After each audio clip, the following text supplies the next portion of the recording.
大家好，这里是看着说。我们今天的话题是关于减脂期你该如何安排饮食。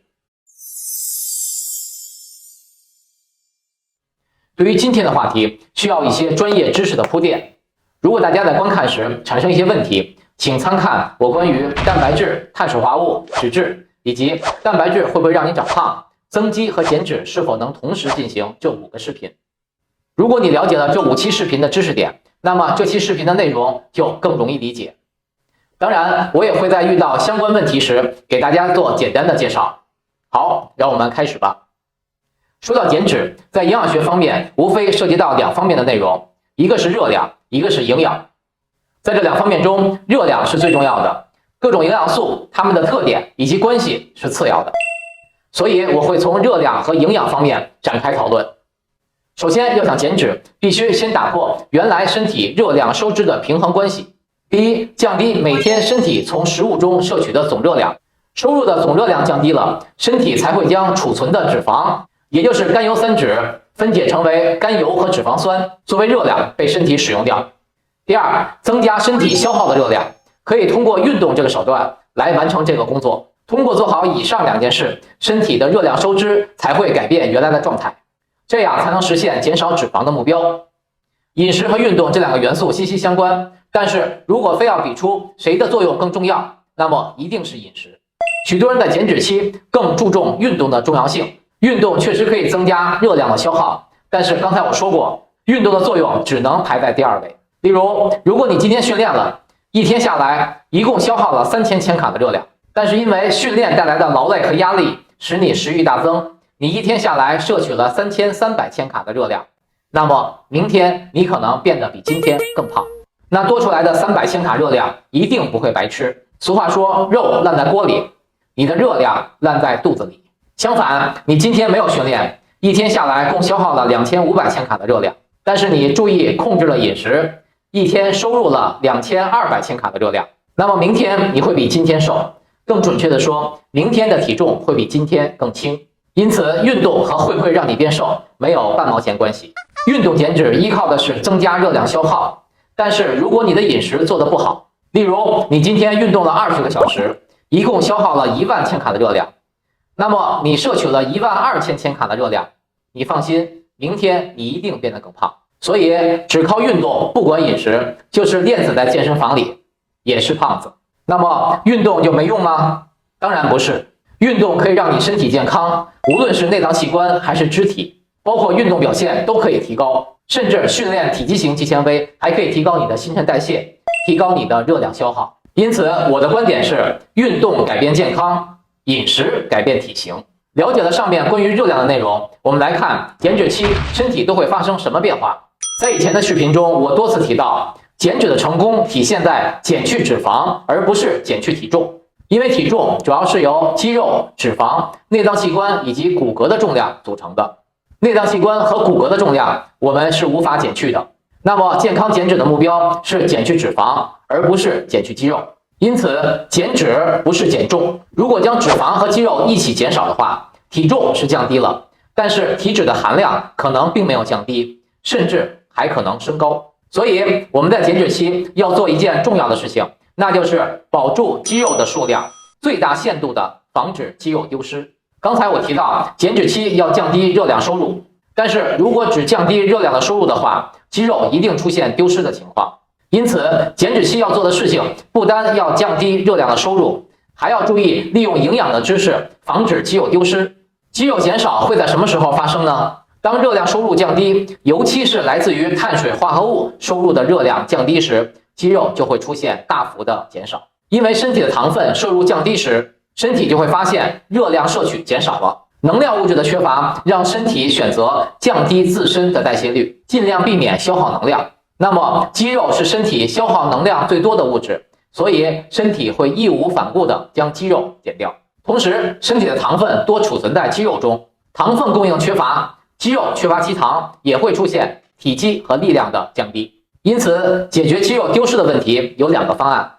第一，避免碳水化合物摄取数量太低。碳水化合物摄取的热量不能低于一天总摄取热量的35%，少于35%，肌肉丢失的速度会明显增加。第二，增加蛋白质的摄取数量。优质的蛋白质含有很多氨基酸，例如支链氨基酸，这些氨基酸会短期储存在肌肉中。当肌糖储存不足时，足量的氨基酸可以提供肌肉使用，减少肌肉的丢失。解释完不同营养素在减脂中的作用后，我们来看减脂期的饮食安排。在7大营养素中，维生素、矿物质、水不含有热量，含有热量的营养素有脂质、碳水化合物和蛋白质。因此，只有脂质、碳水化合物、蛋白质这3种营养素对于身体热量的收支产生影响作用。那么，我们减脂期的饮食安排就会围绕脂质、碳水化合物和蛋白质这3种营养素展开。大家来看一下这个 pie graph。在减脂期，蛋白质摄取的热量占一天总热量摄取的 45%， 碳水化合物占 35%， 脂质占 20%。 我来解释一下这其中的原因。蛋白质对于减脂期来说是摄取比例最大的营养素，原因是：第一，蛋白质的热量不会被身体储存，也就是蛋白质的热量不会变为脂肪储存在身体中。在减脂期，食物的总体摄取数量要减少，这正是吃不会让你长脂肪，而且还能带来热量的营养素的时机，也就是增加蛋白质摄取的时机。所以，将不能变成脂肪的蛋白质作为热量的主要来源。在蛋白质会不会让你长胖的那期视频中，我详细讲解了蛋白质不会变成脂肪的原因，没看过的朋友请去补课，在这里我就不再赘述了。第二，刚才说过，减脂期最容易发生的事情就是脂肪和肌肉一起减少。脂肪可以更多、更长时间的提供能量。当身体减少摄取热量后，身体就会选择留下脂肪，减去高热量消耗的肌肉。多补充蛋白质就可以防止肌肉减少的数量和速度。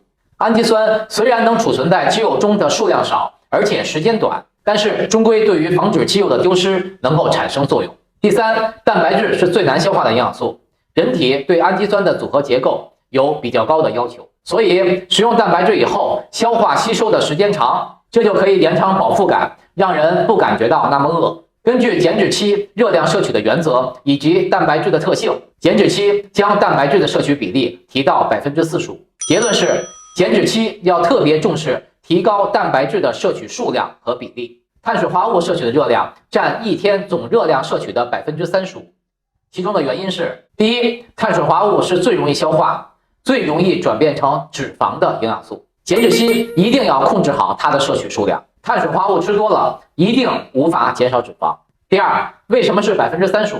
既然碳水化合物容易让人长脂肪，那么就将碳水化合物的摄取量降到最低，甚至不吃，不就行了吗？告诉你，碳水化合物是身体能量的直接来源，减少碳水化合物的摄取，比减少脂肪的摄取更容易让身体警觉。当人体每天摄取碳水化合物的比例低于 35% 时，身体因为发现碳水化合物摄取不足，于是又开始打减少肌肉的主意。关于这个，我刚刚讲过，很多生酮饮食就是将碳水化合物的摄取比例降到 35%， 甚至更低。首先，这会造成严重的健康问题，例如血液环境中铜的含量就会升高，铜是含有毒性的物质，一定会危害你的健康。其次，生酮饮食是最危害肌肉的体积和力量的饮食安排。关于生酮饮食，我以后会特别做一期视频跟大家一起探讨。可见，碳水化合物是一种多吃会长胖，少吃也会长胖的营养素。其实这个内容我在以前也讲过，因此根据碳水化合物的特性，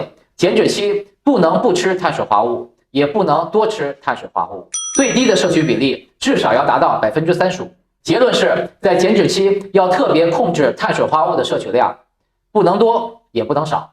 再来看脂质的摄取比例，减脂期脂质摄取热量的比例占一天摄取热量的 20%。脂质热量高，而且身体喜欢储存，所以在减脂期要控制食用量。但是脂质又是促进身体激素分泌的重要物质，当脂质摄取少于 15% 时，睾酮素的分泌就会受到限制，直接影响肌肉的修复和生长。因此，我将脂质的摄取比例安排在 20%。结论是在减脂期要控制脂质的摄取量，不能多也不能少。以上就是为什么要这样安排3种营养素比例的原因。好，我们来总结一下今天的话题。在今天的话题中，我们通过热量和营养讲解了减脂期不同营养素摄取的比例。在减脂期，首先要打破热量摄取的平衡关系，其次要控制总热量的摄取数量，这就让我们清楚的知道，饮食比运动的作用更重要。第三，减脂期要防止肌肉和脂肪一起减少，因此按照热量摄取占总热量摄取的比例来划分，蛋白质的摄取量占总热量摄取的45%，碳水化合物的摄取量占总热量摄取的35%，脂质的摄取量占总热量摄取的20%。通过今天的话题，我想你也应该明白了为什么说要想瘦多吃肉的原因了。希望今天的话题能够帮到你，谢谢大家的观看，我们下次再见。